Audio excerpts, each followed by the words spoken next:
Crazy. मुझे ना black hole के बारे में बात करनी है थोड़ी सी और। Black holes. Black holes, the mysterious beings, her Galaxy के, हर सोलर सिस्टम के एग्जिस्ट करता है ब्लैक होल। हर गैलेक्सी का centre is a black hole. Her every Galaxy, Galaxy. जैसे हर सोलर सिस्टम का सेंटर इज एटलीस्ट वन सन, वैसे वन स्टार रादर, वैसे ही हर Galaxy का centre is a super massive black hole. तो ब्लैक होल भी variety में आते हैं। तो ब्लैक बट होल, होता क्या, पहले ये बताओ ब्लैक होल क्या होता ब्लैक होल क्या होता है कि सपोज आप अर्थ को लो, ठीक है, और मान लीजिए मेरे बहुत बड़े बड़े जायंट हैंड्स थे और मैंने अर्थ को ऐसे पकड़ा और मेरे पास ऐसी कोई विचित्र शक्ति थी कि मैं अर्थ को कंप्रेस कर सकता हूँ। सो मान लेते हैं कि मेरे हाथ के बीच में अर्थ थी पूरी, तो इतने बड़े मेरे हाथ हैं। अब मैंने इसको कंप्रेस किया, करते करते करते करते कंप्रेस करते हुए, मास नहीं कम हो रहा है, वॉल्यूम कम हो रही है, करते करते वो कंचे के बराबर मैं कर दूं उसको। अब क्या होगा, इस कंचे की जो ऑब्वियसली इसका रेडियस तो बहुत कम हो गया, तो इसकी जो ग्रेविटी है, मास सेम रहा, रेडियस कम हो गया, तो ग्रेविटी काफ़ी ज़्यादा बढ़ गई। ग्रेविटी तो रेडियस के इन्वर्सली स्क्वायर से प्रोपोर्शनल होती है, ग्रेविटी इक्वेशन है। करेक्ट। विच मीन्स इसकी ग्रेविटी इतनी बढ़ जाएगी कि अब लाइट आ रही है ये फोटोन की तरह, अब ये लाइट भी इससे निकल नहीं सकती अपनी स्पीड पे। सो एस्केप वेलोसिटी बढ़ती जाएगी। ऐसे अर्थ की escape velocity is about 11.56 kilometres पर सेकेंड। बट जैसे ही आप ये बढ़ते बढ़ते, जैसे जैसे आपका ग्रेविटी बढ़ेगी, एस्केप वेलोसिटी बढ़ेगी। अगर ये एस्केप वेलोसिटी 3 लाख किलोमीटर प्रति सेकंड के ऊपर पहुंच जाएगी तो लाइट अब एस्केप नहीं कर पाएगी, क्योंकि लाइट की मैक्सिमम स्पीड 3 लाख किलोमीटर प्रति सेकंड है। एंड एस्केप वेलोसिटी ज़्यादा है इस टाइम पे। अब इसकी एस्केप वेलोसिटी, इसकी रिक्वायरमेंट ज़्यादा थी, हाँ। सप्लाई कम थी, तो वो speed सक हो की, गई। तो लाइट इसमें फंस जाएगी और एस्केप नहीं कर पाएगी। तो क्या हो गया, अब जो भी इसके आसपास या इसके अंदर लाइट होगी वो इसी के अंदर घूमती रहेगी, like a ring. Like a ring और whatever, we don't know, वो एक्चुअली सिंगुलैरिटी में चली जाएगी, वो ऐसे घूम करके वो सिंगुलैरिटी में चली जाएगी। क्या होगा किसी को नहीं पता, क्योंकि कोई ब्लैक होल के अंदर गया नहीं है और कोई इक्विपमेंट भी नहीं जा पाया है। So we don't know what will happen. What we know is that there will be no light coming out and escaping. And light cannot escape. That's why it's a black hole. Black hole is more the fact कि हमें वहाँ से light नहीं निकलती. The right term should have been dark hole. So black is not the same as dark. Absence of light है वहाँ पे. तो इसलिए it's a dark hole. But वो black जैसा दिखेगा, तो इसलिए black hole बोल दिया हमने. बट व्हाई इज इट कि हर गैलेक्सी के अंदर एक ब्लैक होल है? ऐसा क्या पैटर्न है? I'll tell you. So what happens is, so ये तो अर्थ का मैंने कंचे के साइज का बना दिया। सन का अगर ब्लैक होल बनाना है तो काफ़ी बड़ा होगा कंपेरेटिवली, और इसी तरह बड़ा होता जाएगा। तो ब्लैक होल अलग अलग साइजेस में है। So there are intermediate black holes, there are super massive black holes, there are black holes are temporary.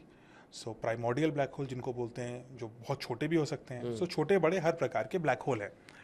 इनमें से प्राइमोर्डियल हमें नहीं पता कि एग्जिस्ट करते हैं या नहीं करते हैं, वो बहुत छोटे भी हो सकते हैं, और शायद वो तब करते थे जब यूनिवर्स शुरू में बना था।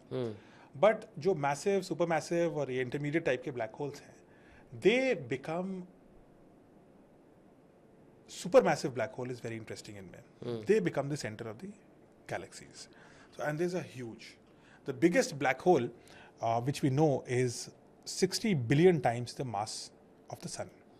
60 billion times. 60 billion times the mass of the sun is this black hole. It is called TON.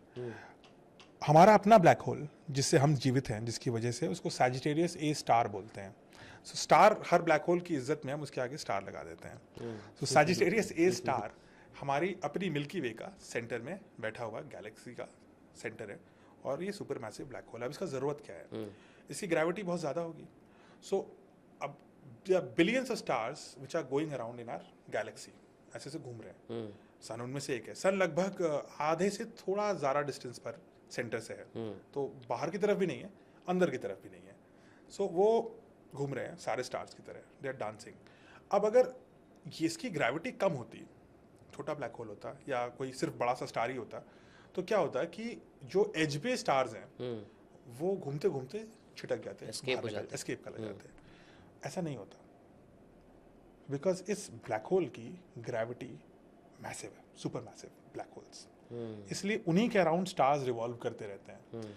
हालांकि इसमें सिर्फ ब्लैक होल का रोल नहीं है, इसमें डार्क मैटर का भी रोल है, लेकिन maybe that's a different question, entirely different theory to get into. मगर super massive black holes ensure that galaxies stick together, stars in a galaxy stick together. अगर ऐसा नहीं होता तो यूनिवर्स में गैलेक्सीज नहीं बनती, और अगर गैलेक्सीज नहीं बनती तो स्टार्स जब मर जाते हैं तो दोबारा स्टार्स बनने में दिक्कत होती है। तो stars live like in a commune, you know, एक गांव में रहते हैं। तो जैसे गांव में लोग रहते हैं तो स्कूल होता है, बच्चे पैदा होते हैं, फिर वो बच्चे बड़े हो जाते हैं, फिर और बच्चे पैदा होते हैं। तो it's like that, it's like a community of stars. Some stars die, new stars are born, and that will happen only if stars are close to each other. So galaxies are, black hole ensures that there is a community of it's survival for us. If there is no black hole, while black hole के आसपास भी आप गए तो खत्म कहानी, लेकिन if there is no black hole, there will be no galaxy. The universe will be very uniform, and that would mean that nothing. See, the universe has to do a very strange trick to survive. The universe cannot be homogeneous. मतलब ऐसा नहीं हो सकता कि सब एक एक ऐसे ऐसे दूरी पे इक्वल दूरी पे सारे स्टार्स थे। ऐसा होता तो बन ही नहीं पाता यूनिवर्स।